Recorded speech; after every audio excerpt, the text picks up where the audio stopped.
This podcast is a member of the Place to Be Nation family. Visit us at placetobenation.com, the only place to be in your pop culture world.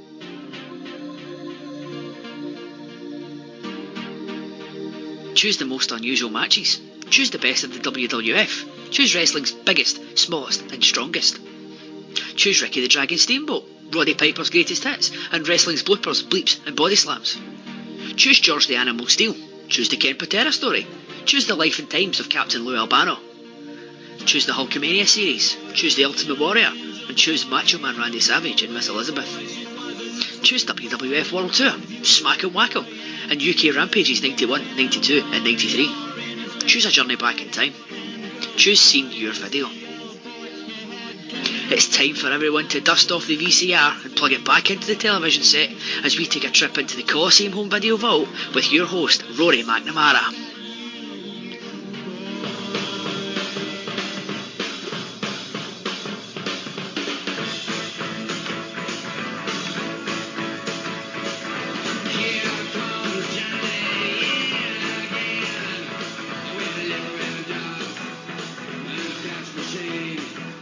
Joining me today is a man you have heard on two previous occasions here on Senior Video, but this time he won't get to talk about Ultimate Warrior. Well, not until the end anyway. He is the Emperor of Extreme on the Wrestling 20 Years Ago podcast, Mr. Chris Lacey, as he gives me a knowing nod. Lacey, how are we doing? Wonderful on this beautiful Sunday afternoon. I have tea, I have cigarettes, and I'm going to talk about wrestling from when I was 7. It's great. I think the phrase is living the dream, my man. Exactly. So, Chris, I once more allowed you to make the pick this month, although I am going to have to impose something on you before too long, so enjoy it while you can. But what have you chosen for the wrestle-crazed youngsters here today? So we are going back, as I said, to my youth, to when I was 7, and we're going with World Tour 91. World Tour 91. So, is this a video you had seen before? I don't think it's one I had. I'm pretty sure I've seen matches off this, but there's a few that come up later on, like the Macho match and the main event, that I had not seen before, so I'm pretty sure I didn't have this tape. I had definitely not seen this one before. When we did World Tour 89-90 with Callum a few episodes ago, that was one I definitely remember seeing towards the end of 1996, for whatever reason. World Tour 91 I had definitely not viewed before this project. The first couple of matches, I wonder if they could be the ones that you might have seen in other quarters, which we'll get to in a second. But otherwise, a lot of this was new to me. And we'll talk about it as we go, Chris. But just on the whole, as you've watched this one twice in preparation, ever dedicated, what were your quick thoughts on this tape before we get into it a bit? It's just joyful nostalgia of my youth, and the fact that my boy watched it with me the first time round and enjoyed it says everything about this tape. There we go. Yeah, this is a time period for me where I'm strictly pay-per-views only. It was many years before I started watching. I've caught up on all the pay-per-views, and I've watched some of the prime times from around this time that are available on the network. Not that there are too many of those, I'm annoyed to say. So a lot of this stuff was fairly new to me, and I do think going in with a clean slate with a lot of these tapes does actually help. And when we get to the awards at the end, we'll see that it assisted quite a lot, in fact. But let's get to it, Alfred. Hello, everyone. I'm Lord Alfred Hayes, and this is Coliseum Video's World Tour 1991. We're waiting for the World Wrestling Federation Express to come through. And when it does come through, we're going to take you to exciting matches from London and Tokyo. Now then, punctuality, always a good thing for railways. Just a moment. It's arriving now. Blue passports at the ready. Let's crash right into it, shall we? So the first of two matches from the UK Rampage show, which I wonder, Chris, is where you might have seen this one before. A show not on the network, perhaps surprisingly. I'm pretty sure I had the UK Rampage tape. So I think I had all of those, because there was 3 of them. Yep, one of which we have done, of course, way back in episode 1. So yeah, this is, I probably know these ones from there, and the first match we talk about was pretty standard fodder as well. I'm pretty sure it was done on a challenge as well, and maybe even a Superstars back in the day, because obviously going back to 1991, Superstars on a Saturday at 5, challenge on a Sunday morning, was my weekend's vision of getting my wrestling fix every week. There we go. The joys of Sky One. I was going to say Sky One, yeah. I think I'm right in saying this one aired on Sky Movies. I've seen the picture tweeted by Richard Land a couple of times of Vince and Piper, as we would say over here, dicking about before the cameras. Yes. You know the one. I might share it when this show goes out to everybody. If you've seen it, you won't forget it. But the first match from there we get is the Rockers versus the Orient Express, a rematch from Rumble 91. This one isn't quite up to those standards, I must say, but as an opener to the tape, you could have done far, far worse. The Orient Express, of course, have Fuji with them, but the Rockers aren't going to start until they can get a little bit of an equaliser, who arrives in the form of Andre the Giant. And it must be said, I don't think many of the UK crowd are really very familiar with him. He doesn't get much of a pop until the end, when he assists in the Rockers' victory by levelling Kato with Fuji's cane, allowing the Rockers to win it with that double-team fist drop thing they sort of do. Chris, your thoughts on this one? This is the sort of match that, normally on a TV version, they'd have knocked maybe 10 minutes off it. But it is perfect house show fodder. You know, if you were going to I think it's probably Wembley at that point that this London show was from.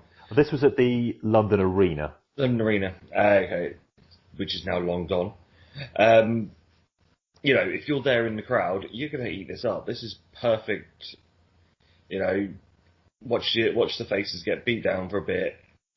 Big hot tag. Andre gets involved. You know, the crowd are literally ripping at Shawn as he comes back with Andre. Yes. You know, it is just a fun match that if you were at the event, you're going to fucking love. This probably went on second or third in the night. Pick me up match. You know, it's the sort of thing that, as I said, for an event is perfect. If you were putting it on telly, on a normal week-to-week TV show, yeah, it's too long. But that's not what this is for. You know, it fits its purpose. It is perfect house show fodder. Right, you've of course got me checking the full card for this one. This was actually in the middle of the card. It went on between two matches we don't get here. Greg Valentine defeating Haku, and Jimmy Snuka over the Barbarian in a match that apparently went 15:56. Oh, fuck. So that wasn't the longest match of the night. That was the Bulldog over the Berserker in 16:03. And I get, you know, you make Bulldog strong, but you can't. No. Okay, maybe I take that back. Some of these matches may have been a slog down. Yes, you could well be right, yes. One of the dark matches saw Dave Taylor and Steve Regal team up.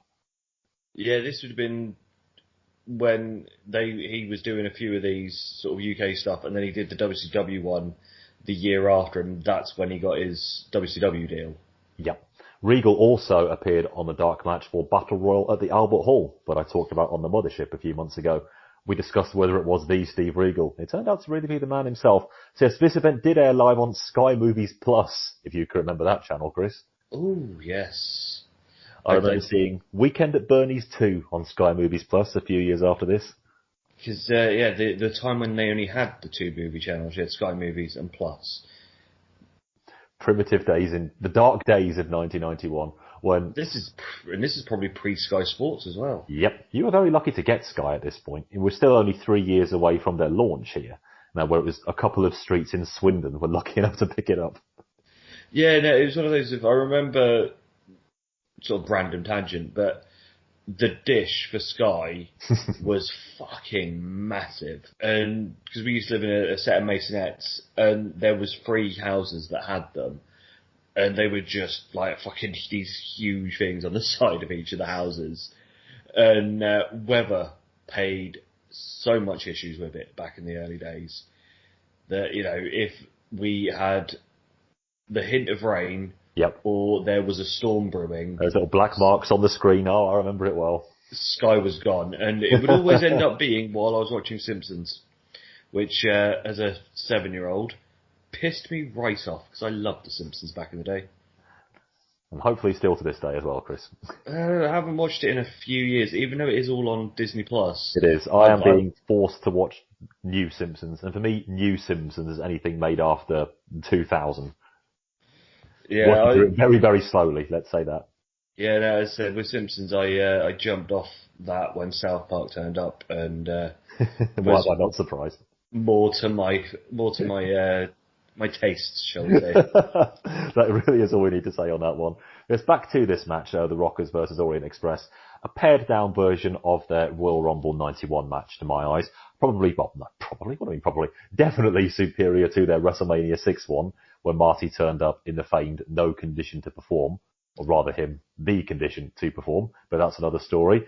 I thought the back and forth here was good. Again, you can just tell, in hindsight being as it is, I suppose, but you don't need to look too closely to see that Shawn was almost there at this point, and they were just begging to get to a situation where they could break them up. Marty does a lot less in this match than you might expect. I think if you watch Rockers matches from 89-90, their workload is split pretty evenly. Here it's Michaels doing 75% of the legwork, both on offense and on defense. And he was being groomed at this point, as we will see in a match a bit later on as well. But good stuff. Say, Andre, very bizarre to say that the crowd just didn't recognise him. And if you're not really seeing much more than Superstars and Challenge and the odd pay-per-view in the UK at this point, then I can kind of understand it. I think word did probably spread around the arena in the 10 minutes he was there, and they cheered at the end. And when they did come back for Battle Royal at the Albert Hall, everybody knew who he was when he came out to help Davey Boy. But yeah, a strong match here, a good opener for the tape, although it wasn't the opener for the events. That was Rampage 91. The opener was, and does this throw it into a new light now, Chris, Jim Neidhart versus the Warlord, which is the second match on our tape. Apparently it only goes 13:31. Felt a lot longer than that. This is a match I was constantly looking down at the time ticker on the network as I was watching it. And by the time it finished, the tape had been going on for 32 minutes at this point, the end of the second match. Neidhart gets an ungodly, in every sense of the phrase, pop for this one.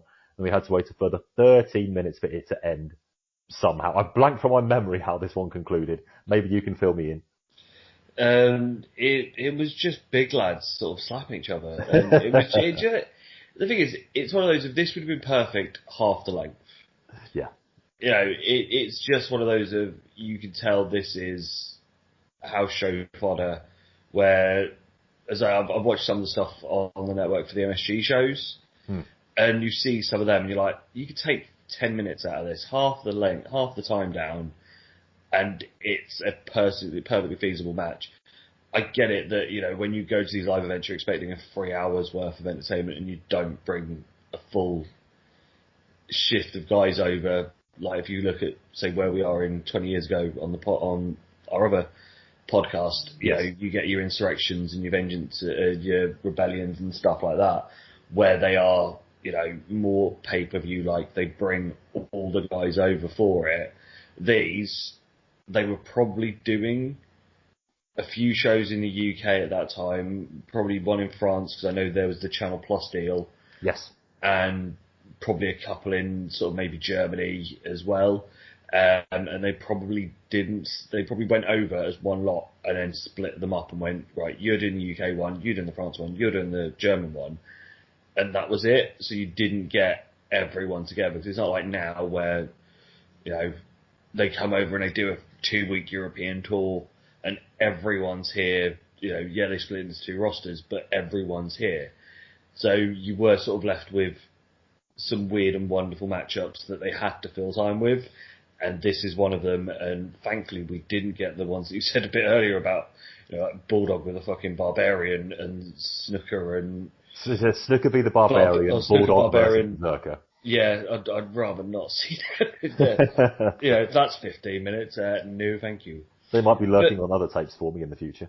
Yeah, you know, it was a feasible house show match. You know, it was never going to be great, but as I said, if you'd have knocked half the time off, it would have been wonderful.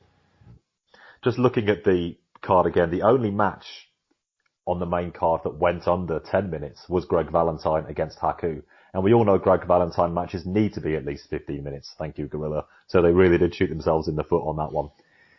Yeah, I'm trying to avoid talking about this match. Can you tell? It's a good job we don't do a special deep dives on this podcast, and I just tried to give you a bit of a flavour. I almost recommend this match in a weird way because it was just so dreadfully bad. But I did feel a bit sorry for them in the way that I'm not as massively harsh on something like Undertaker versus Sid from WrestleMania 13 as many people. And normally I don't need much of an invitation to be harsh on The Undertaker, as you'll know in my other podcast live.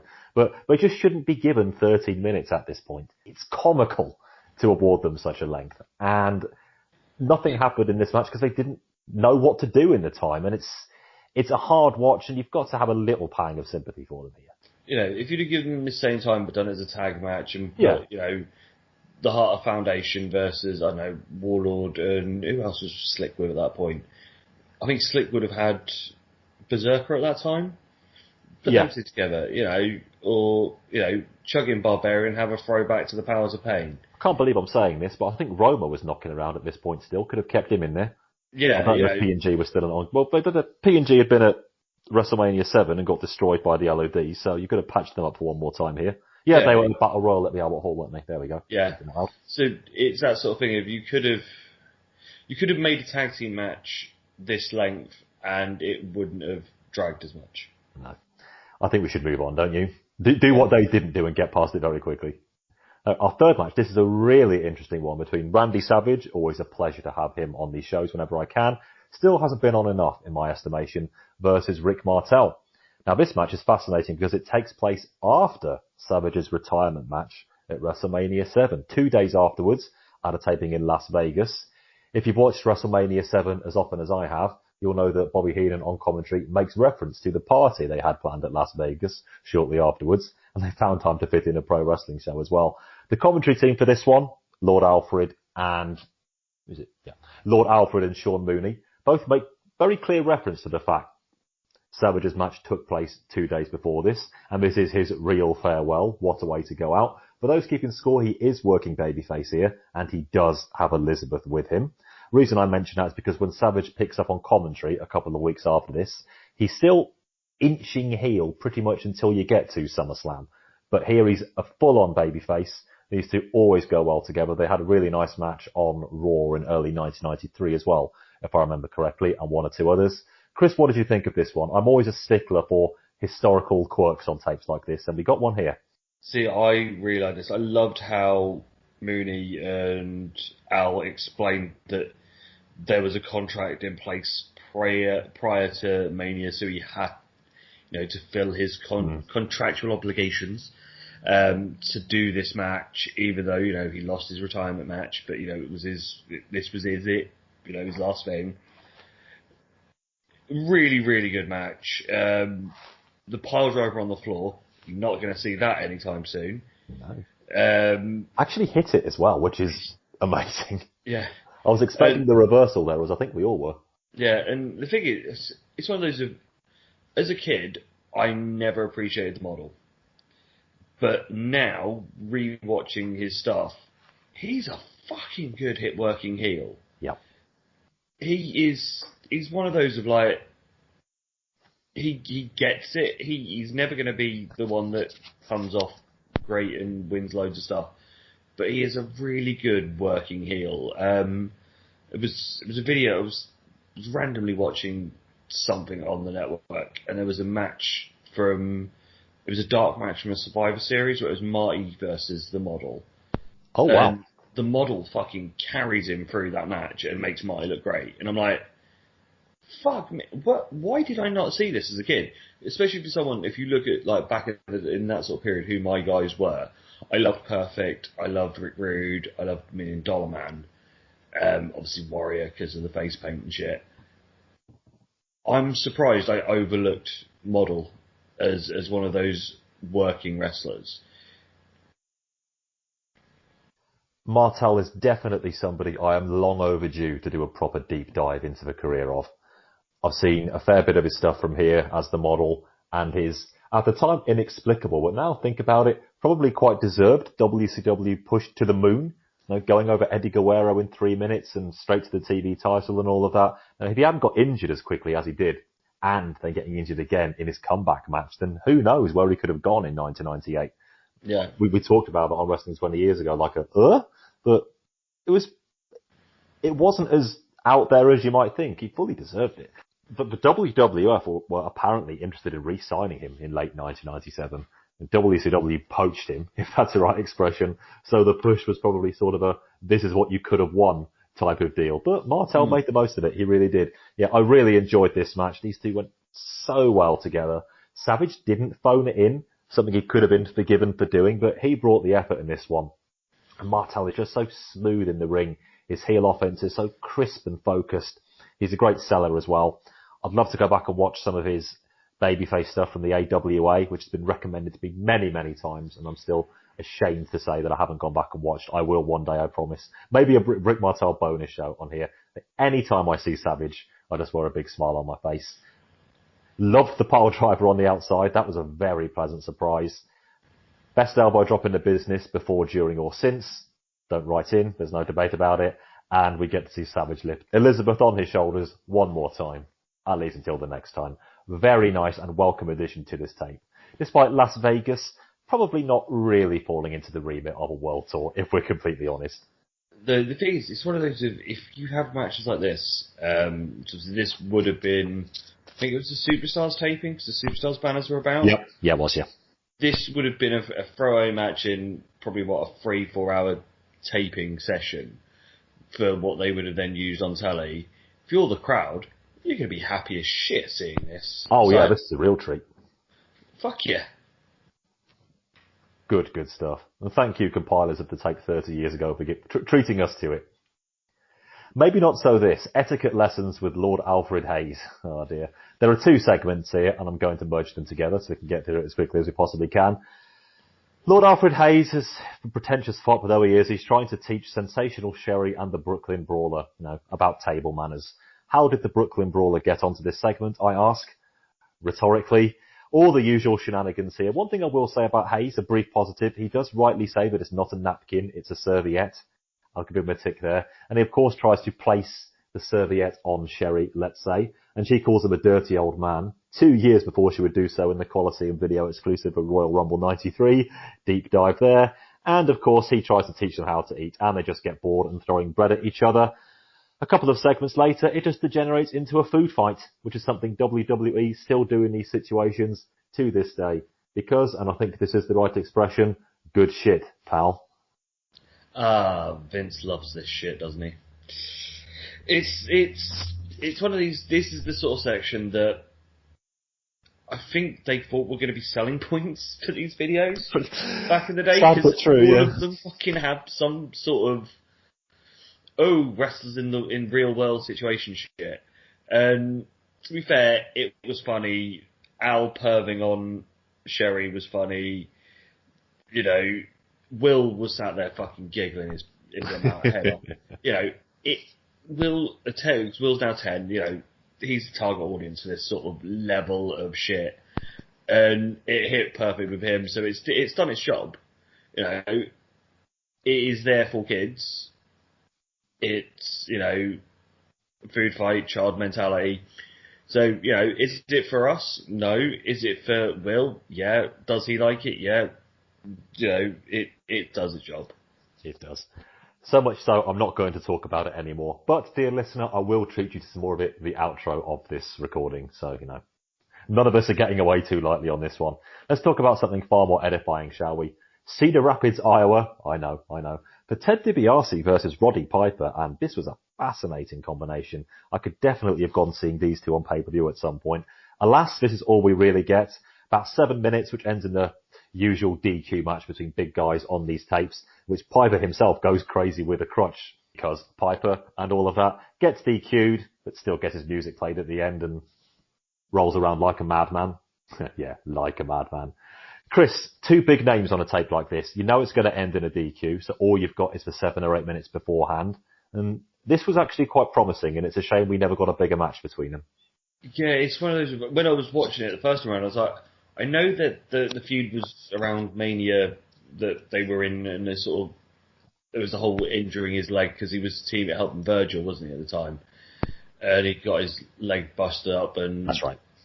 And I was just like, there never really was the blow off, because by the time that Piper was fit to wrestle again, and off commentaries was around Survivor Series, and by that point, he was then he then did all the stuff with Flair. So it sort of got missed out, and I was like, if only, they had got together and had a SummerSlam match or something, that would have been fucking amazing. Give them 15, 20 minutes. It would have been perfect. I fucking love the storytelling in this. I love the cheating. I love DiBiase working on the knee, because we know that he's got a bad knee, emphasised by the fact he comes out in a different colour knee pad to, show off the bad knee and take off and all the wrapping and stuff.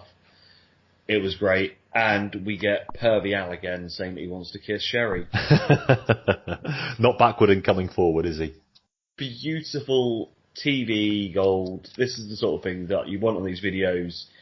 Again, it was obviously done at a taping, so it wasn't used for telly, but if you're in the crowd for it, it's 10-minute palate cleanser from job guy A being squashed by whoever. I can eat this up. I'll take this all day. Yeah, me too. It's disappointing in the moment, I suppose, that there's no clean finish here, but I've been doing this long enough now to not expect one. You can't really... Piper doesn't do jobs anyway, as we know, and DiBiase's still got a lot going on in 91, so nobody's taking a fall here. So just take in the previous 7 or 8 minutes. And I love this period of Piper. It might well be my favourite. When we talked, and I had Scott Criscala on towards the end of last year, we watched a Roddy Piper's greatest hits tape from 85-86. It's some of the greatest heel work you will ever see anywhere. Go back and listen to that one. But I'm just going to go and rewatch that video at some point because it was so amazing.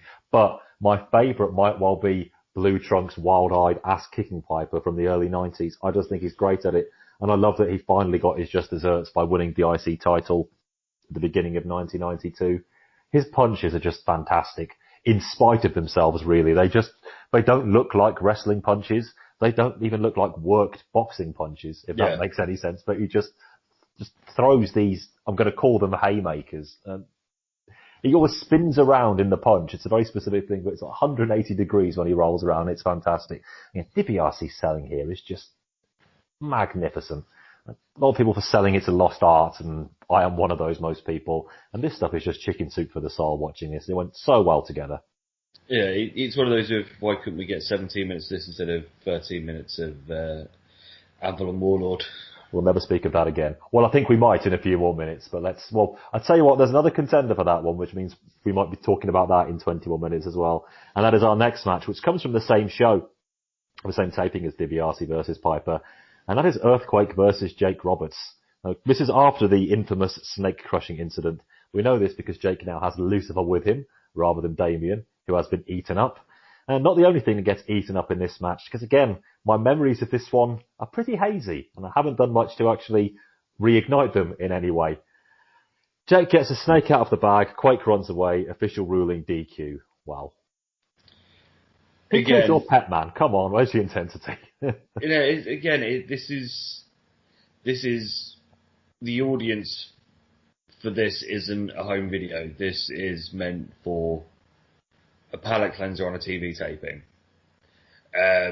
So for what its purpose is, it works. Was Earthquake going to lose cleanly? No, because this is... Obviously, he's only just come off the Hogan stuff.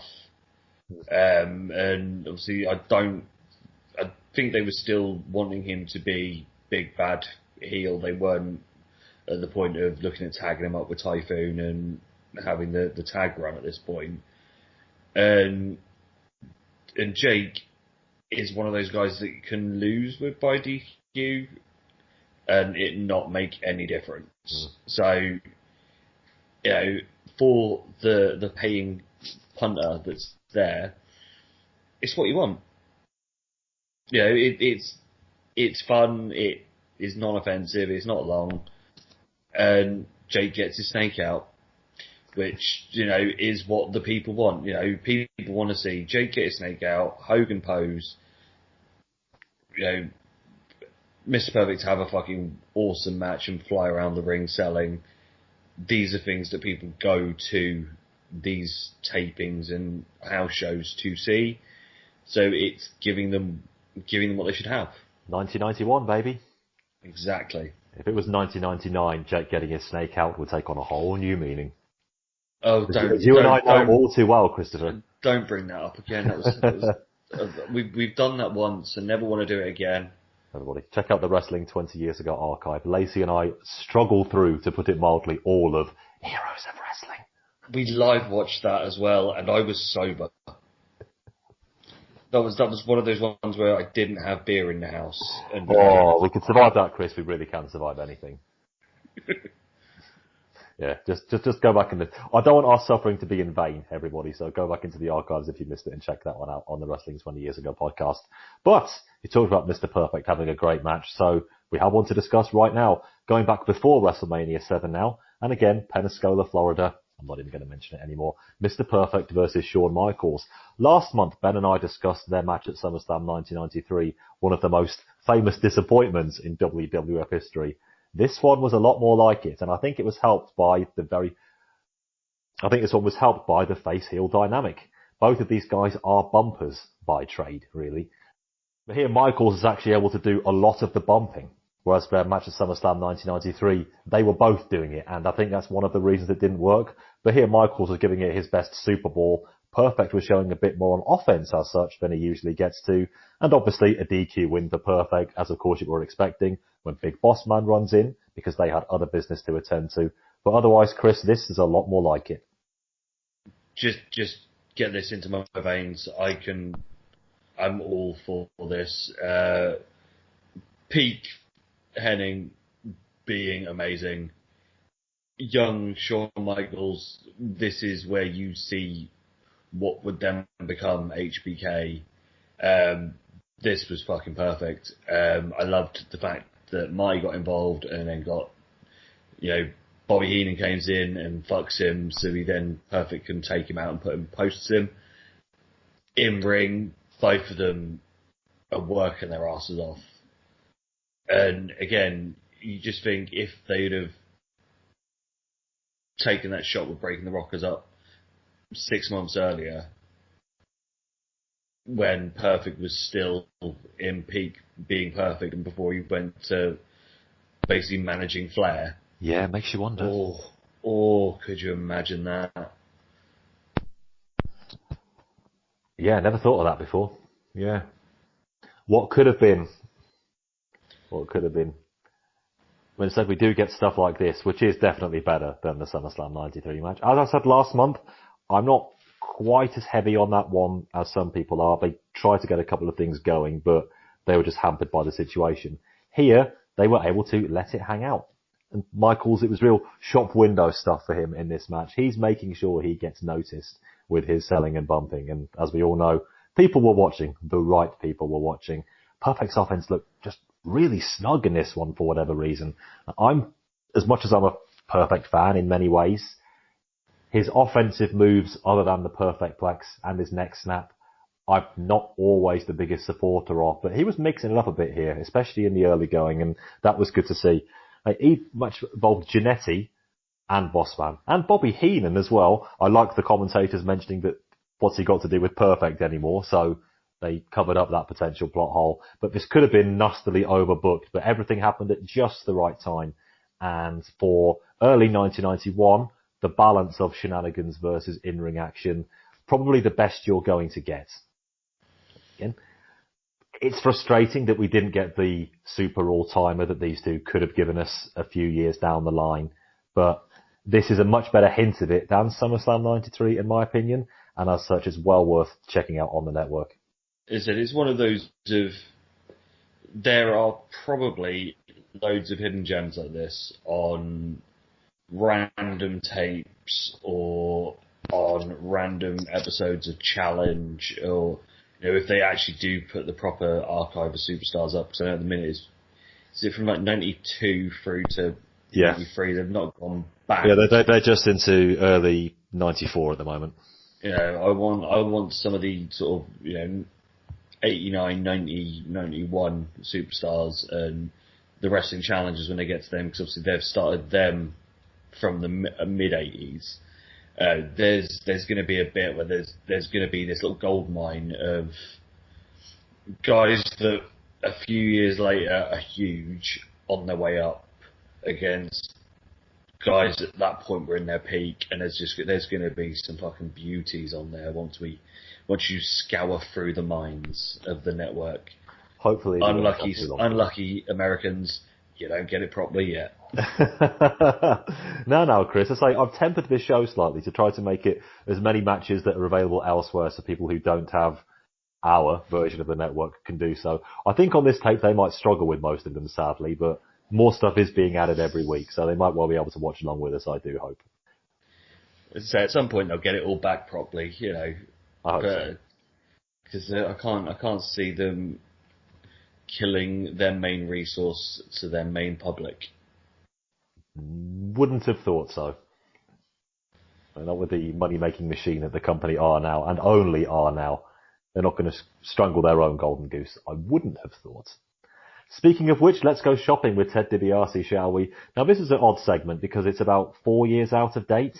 It's DiBiase with the $1 million belt. Okay, I'll give you that. And then he just pops into the jewelers and looks at some diamond rings. And that's pretty much it. Now, Ted DiBiase, the man of the moment in some quarters, you might say, but this is Ted DiBiase 30 years ago, doing what Ted DiBiase did better 34 years ago, in my opinion. I'm not sure why this was here.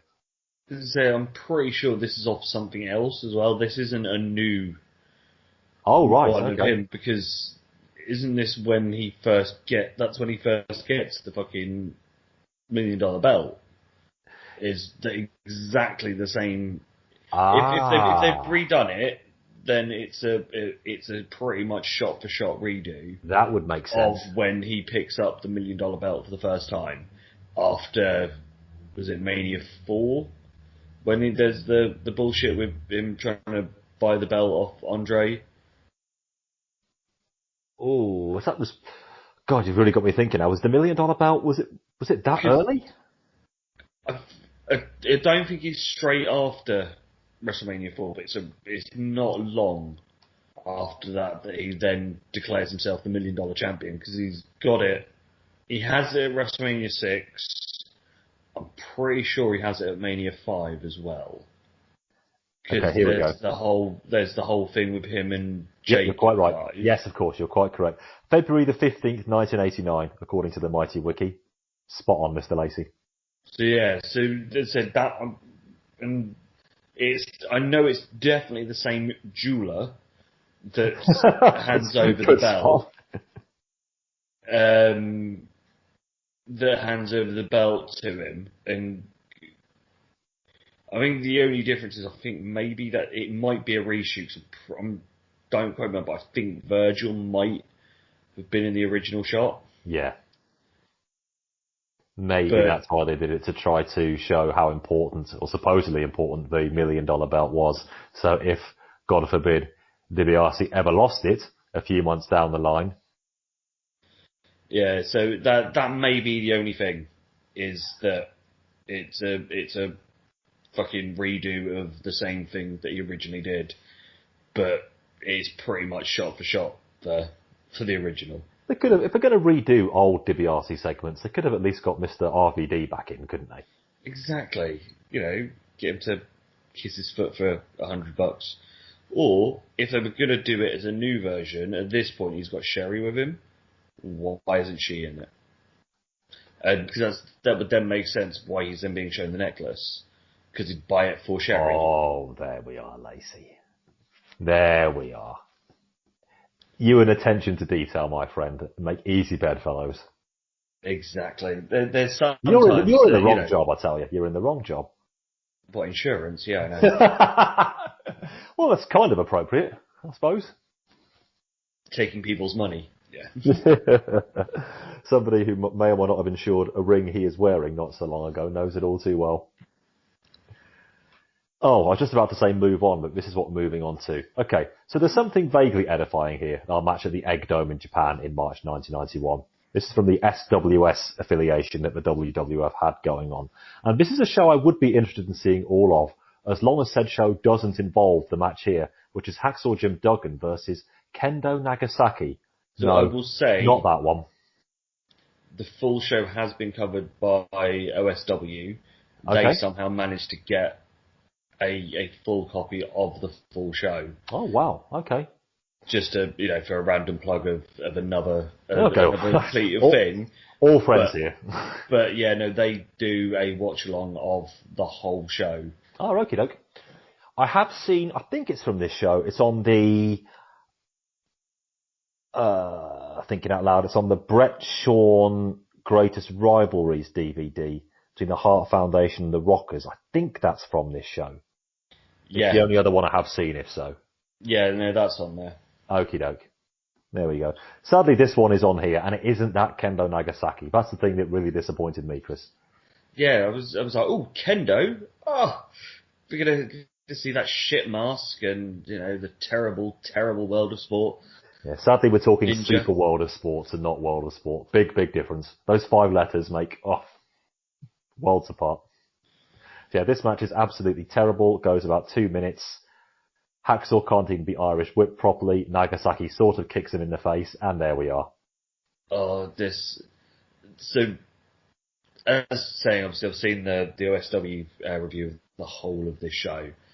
There are so many fucking better matches that they could have just picked to chuck on here to showcase, look, we did a match in Tokyo against Japanese guys. Yeah, so this is the only other match that fits the World Tour thing, and they picked this one? Yeah. Fuck off. Get gone. You're not really Kendo. Fuck you, Hacksaw. You can't even sell a kick. Just fuck this off. Jim Duggan's such a lovely, lovely man, but my God, this iteration of him is just hot death. I have seen bits and pieces of his Mid-South stuff, and a lot of it is there. It really, really is. I don't know if when he went to the Fed, he was told to tone it down, or he was just incapable of doing anything else. But his matches are pokers, quite frankly, and you know where those pokers end up. And I don't know who this bloke, disgracing the name of Kendo Nagasaki, was. Exactly. He's not worthy of it. He looked about 90 for starters. He's not really Kendo, and the only good part about it was what his manager was wearing. Reminded me of Ghost of Tsushima, and made me think I should probably replay that, because it's amazing. I love the way your mind works, Lacey, I really do. You've got to take small victories out of these things. Yes, indeed. Wherever you can, I entirely understand that. So we've already come to the last match on this one. We've zoomed through it. And this is where the Ultimate Warrior turns up. I knew it. I knew it. As soon as you picked this one, Warrior's going to be on there somewhere. Here he is teaming up with some bloke called Hulk Hogan. You've heard of him.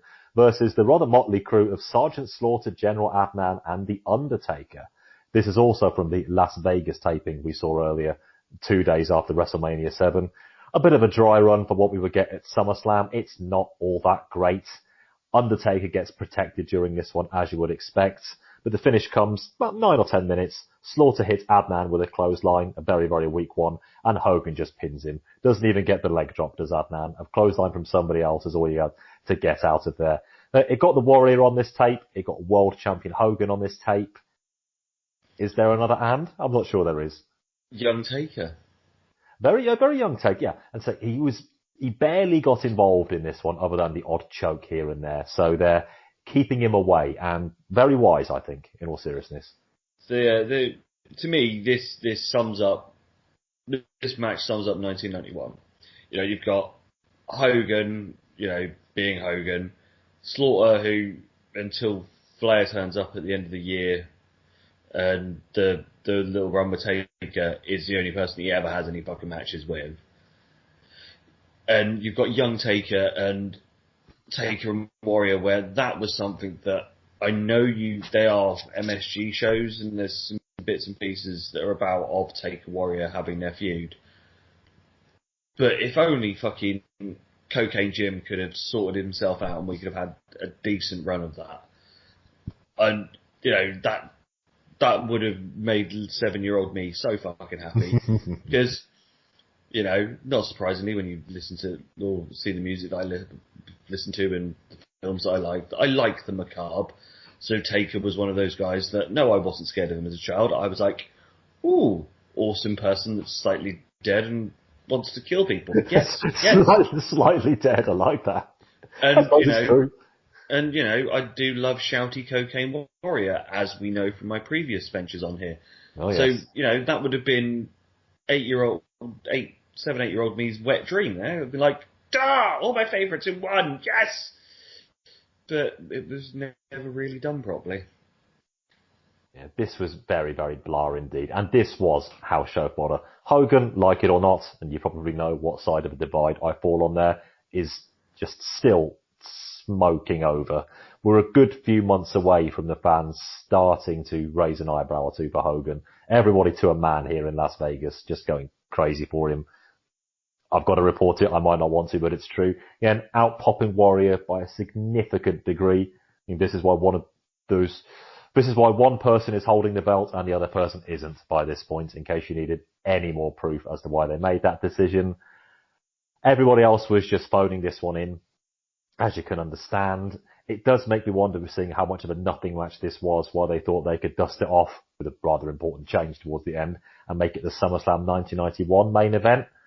I'm one of those people who thinks that if you were supposedly trying to keep Hogan Slaughter going, then just do what become their famous MSG boot camp match at maybe you need to tone it down a little, but you could probably do that at SummerSlam rather than wheeling in Adnan and Sheiky Baby and changing the country Sheik is from and supporting and saying that that's okay and wouldn't cause an international incident. I'm not going to talk about that on this show. That's a discussion for another podcast. And Warrior running straight out of the arena. It's the thing. It's like when you look at some of the booking for 91, and you sort of go, I sort of get why they did a bit of the whole, oh look, Slaughter's supporting Iraq, easy heat, because even now in 2021, we still get stupid shit where it's, oh look, they're from a different country. Indeed. Fuck you, Cody Rhodes. Yes. And fuck you, you're not fixing racism. Look at Anthony Ogogo. He's mixed race, has gay sister, is more fucking liberal than you. Fuck off with your dirty nut fucking shitty tattoo. Get in the bin. You're not your dad. You're not even your brother. Fuck off. Unprompted, but I'm going to support it completely. Go back and listen to edition number 19 of the Special Relations here on Place to Be Nation, where you will hear me make comments very, very similar to Mr. Lacey. So there you go. Those of us who know, we know. This match sort of was... It was what it was. It was a house show match, Hogan must pose. Lazy cunt, drop the fucking leg, you bastard. Yeah, I was surprised that Hogan did the selling for a little bit of it and let Warrior get the hot tag just to run him and Taker out the back. What the fuck was it Warrior had picked up and was trying to lob at Taker? Was it a table or a bit of the signage? Yeah, because right at the end by the entranceway, wasn't it? I think it was a table. Because wherever it was looked massive that he was just trying to lob at Taker, which was interesting. But yeah, no, this match just sums up two things. The wasted potential that Warrior Taker could have been, and how much Hogan can phone in and do absolutely fuck all, yet everyone loves him. Are you new here? I've been at these waters before. You have indeed. Still doesn't surprise me though. Looking very brown and murky around your ankles right now. I think it's time to close out this tape. Again, the usual, I say it every month, but with good reason. The tape finishes very, very quickly. You've got to get in 2 hours as fast as you can. Hey, long play, everybody. The Undertaker tape we did a couple of months ago was an hour's worth of short play. Even long play, you only have 2 hours to play with, so got to get out of town as quickly as you can. And now we're going to do the same, but not before a few awards for World Tour 1991. So, Chris, what would you say is your rewind moment of this tape, the best match or moment? Clearly, Shawn and Perfect. I entirely agree with you. Last month I didn't have much positive to say about that match, but this time I definitely do. Shawn Perfect. A pretty easy pick for best match on here, I would say. But a bit of competition for our fast forward, our worst match or segment. See, if it wasn't for the fact that it was only 2 minutes long, it would have been fucking Kendo Axel. But because of the fact of how long it was, Warlord and Anvil, get off my tape. Yeah, 13 minutes of a bad match is always going to be worse than 3 minutes of a bad match, especially if you can't laugh at either of them. When I say bad, Chris, your famous maxim, boring versus bad. This was just boring. Played into it here, yeah, precisely. As I said, if it would have been half the length, yeah, I don't think it would have been atrocious at all, because there wouldn't have been just the rest spots or the pointless clubbing for the sake of clubbing. You know, the London crowd have much to blame as well for treating Anvil like some sort of returning hero, which I still can't believe.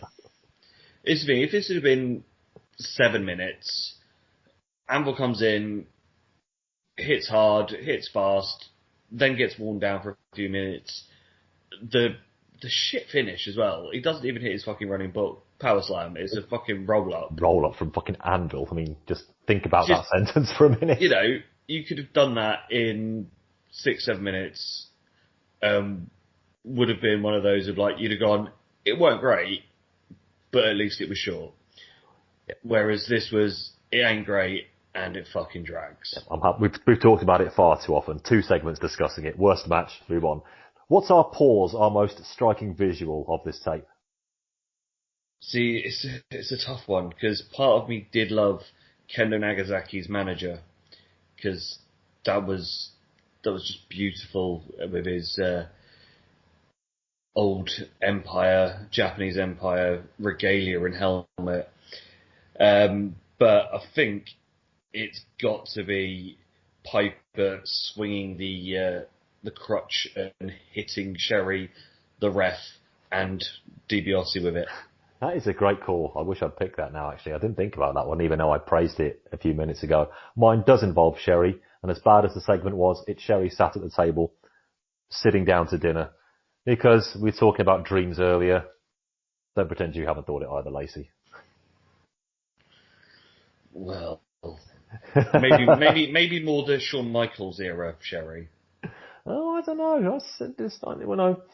I think it's probably just jealousy in the part of Brooklyn Brawler, who was sat opposite her, of all the people to choose. Yeah, let's go on. So who's our video star for this one, Lacey?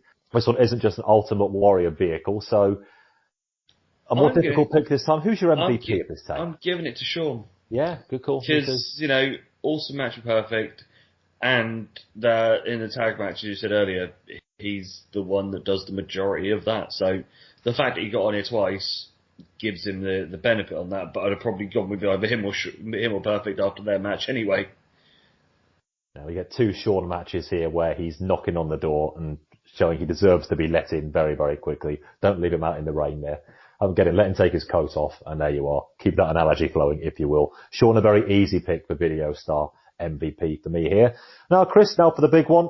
Where does this tape rank on our system of 4? Is it the best tape going, i.e. is it a buy? Is it a pretty good one, i.e. a rent? Is it an okay one, i.e. a bargain bin? Or is it a bad one, i.e. a wipe? What have you got? To me, it sits between buy and rent, because when it's good, it is good. You know, the Perfect Shawn match, Piper $1 Million Man, Model and Macho, even the opening tag match is watchable. And the fact that the boy sat there for the 2 hours it was on and enjoyed himself. Is it one that you have to have? No. But it's definitely one that you can chuck on and enjoy.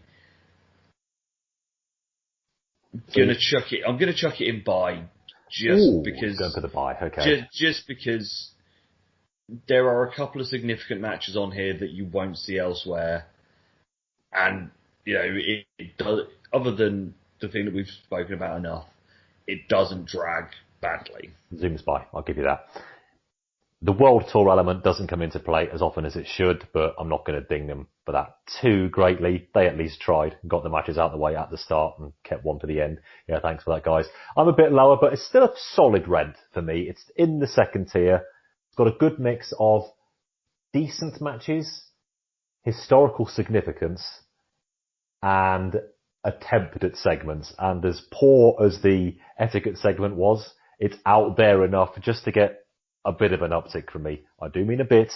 No, I'm not going to recommend the segment, Sherry aside, but it's so ludicrous, it almost needs to be seen for how that falls into the good-bad category for me. And as such, it saves it from what otherwise, given a lot of the other matches that it must be said are on there, would probably drop it into the third tier. But it's safely enough in the rent for me. Don't fire up the network or equivalent right now unless you really, really feel you have to. And we've really talked your way around the next 1 hour, 54 minutes worth of viewing pleasure for you. But if you do find yourself with a spare amount of 140 minutes, you can, and indeed have, as we proved in the course of this project, do a whole lot worse. So that wraps it up for World Tour 1991. All that remains for me to say is, Chris Lacey, thank you for joining me once more, sir. You're more than welcome. It gives me a reason to relive my youth. What have you got going on elsewhere, and where can people find you? Other than coming up for a couple of episodes for Wrestling 20 Years Ago for the rest of the year, I'm pretty much not doing a great deal at the minute. But if you want to see me going on about how great Norwich are and how awful all our new summer signings will be, because I will always badmouth them until I see them play, you can follow me on the Twitters at Lacey555666. Obviously, anything Wrestling 20 Years Ago, go to wrestling20yearsago.com because it's back up, as well as Wrestling 20YRS on the Twitters. And yeah, just follow us on there. As I said, I'm on a couple of shows for the rest of the year for the Fed side. There will be some ECW retrospective stuff coming up on there as well, because the Land of Extreme is dead. Long may she live in our hearts and in infamy. And yeah, other than that, going to enjoy pubs being open again and drinking those indoors, things, yeah. Which I did for the first time yesterday. I thought as much. I haven't been back into a pub since they reopened a couple of weeks ago as we record this show, and I really do feel I need to amend that very, very quickly. Who knows? We might be back beyond stage 3 of unlocking down by the time this show goes out, so this might be old hat, this discussion, but... Or, the new variants come in and we're all back into our houses again. Oh, not again. Not more banana bread, please. Anyway, yes, you can hear me on the Wrestling 20 Years Ago podcast, as mentioned by Mr. Lacey there. Do follow us on Twitter at Wrestling20YRS, and the website that I always get the URL wrong of is also up and running too. So rewind back a minute to hear Chris Lacey tell you what the URL is so you can find it. As this show goes out, our most recent one available will be June 2001, looking at the King of the Ring pay-per-view. And Lacey, you will be looking at Invasion before too long. I know you're champing at the bit to talk about that. My boy's back. There's the guy here. If you don't know who he means, you will. Believe me, you will. It's just going to be me gushing about him for pretty much the whole episode, so yeah. We have mentioned him in the last hour. There's a pretty obvious clue there, but Lacey's going to be, we're not going to control him, just going to let him rip. Yeah, I'm in charge of that one. You know, You know exactly. But Chris, you've got to be in charge of that one, haven't you? Nobody would be able to keep you on a lead, so you might as well let it roll yourself. Exactly. The show's not allowed to be more than 6 hours long, though. I'm telling you that now on air. That was just going to be my review for that one match. That was just going to be your intro, really, wasn't it? No, 2 hours intro and then about 4 hours on that one match. Oh, okay, something sensible at last. Yeah, do listen out for everybody. That everybody, if you can find the time, you are. It's going to be a great show. Invasion, again, one of those big pay-per-views that we've been building up to for what seems like a long time. We're knocking on the door as we record this of the whole Invasion angle itself.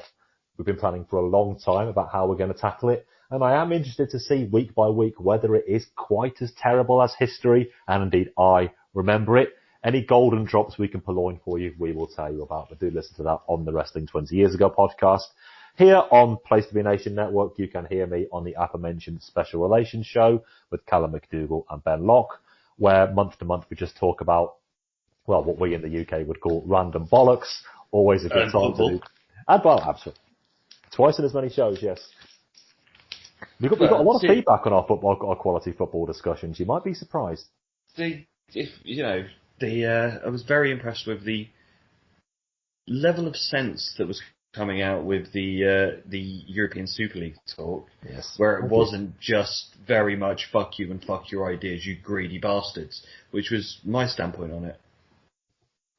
We always try to be as fair and imbalanced and Freudian slip, as impartial as we can on those shows, Chris. So thanks very much for your comments on that one. Yes, so much positive feedback. Maybe we should talk about football more often, eh? I might come on for that sort of stuff. And we're going to have you on one of these days, hopefully before the end of the year, Chris, so be ready. We're going to have you as a guest on there. Exactly. So that's already been discussed. Because I know exactly what show I'm making you watch. I think I'm just going to leave that there. I think I know. It's definitely time to go before this one starts getting a bit feisty in a negative sense. But Chris, thank you so much for being on these shows. Great to have you on, my friend. You're more than welcome, and I think next time I'll let you choose what. Thank you. Watch instead of me picking the wonders, I'll let you throw some shit my way and go, haha, this isn't all great. Rubs hands with glee. Until that time, everybody, I will be back again next month with another first-time guest, so listen out for that dropping at the beginning of August. But for now, this has been Senior Video. He has been Chris Lacey. I have been Rory McNamara. And World Tour 1991, I have Seen Your Video. I'll catch you all next month.